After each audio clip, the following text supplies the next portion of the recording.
যাদের বিরুদ্ধে বড় রকমের করাপশনের আছে, খুনের মামলা আছে, তাদের সবার ব্যাপারেই আমরা সিরিয়াস এবং প্রত্যেককেই আমরা ইভেনচুয়ালি আমরা প্রত্যাবর্তন চাবো। তাদেরকে বাংলাদেশের আইনকে ফেস করতে হবে, তাদেরকে আইনের আওতায় আনা, সেটা আমাদের কেন, আমি মনে করি আমাদের পরবর্তী যে কোনো গভর্নমেন্ট সবার জন্য এটা একটা নৈতিক দায়িত্ব। আমরা আমাদের কাজটা খুব ভালোভাবে করব এবং আমরা আশা করব যে আমরাই যেন কাজটা একটা শেষ করে যেতে পারি।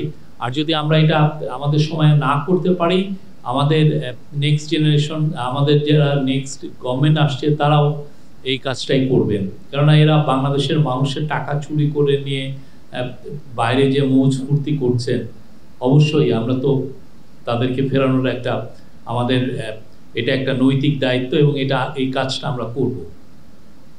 এদের বেশিরভাগ এই যে যারা আওয়ামী লীগের লিডার যারা বাইরে গিয়েছেন, এদের বেশিরভাগের হাতেই রক্ত আছে। তারা বড় রকমের হিউম্যান রাইটস অ্যাবিউজের অ্যাকিউজড এবং তাদের অনেকে বড় বড় করাপশনে জড়িত। আপনারা দেখেছেন যে কিছুদিন আগে বেশ কিছু পত্রিকায় এসছে যে এক একজনের অ্যাকাউন্টসে কত রকমের কত টাকা ট্রানজাকশনের হিসাব আমরা পেয়েছি। আপনার অ্যাকাউন্টসে তো 1 কোটি টাকার ট্রানজাকশনও দেখা যায় না, অথচ এক একজনের 800, 900, 1200 কোটি টাকার ট্রানজাকশন। একটা সরকারি কর্মচারী, একটা সরকারের মিনিস্টার বা একজন সরকারের যিনি সেক্রেটারি, উনি কত টাকা পান?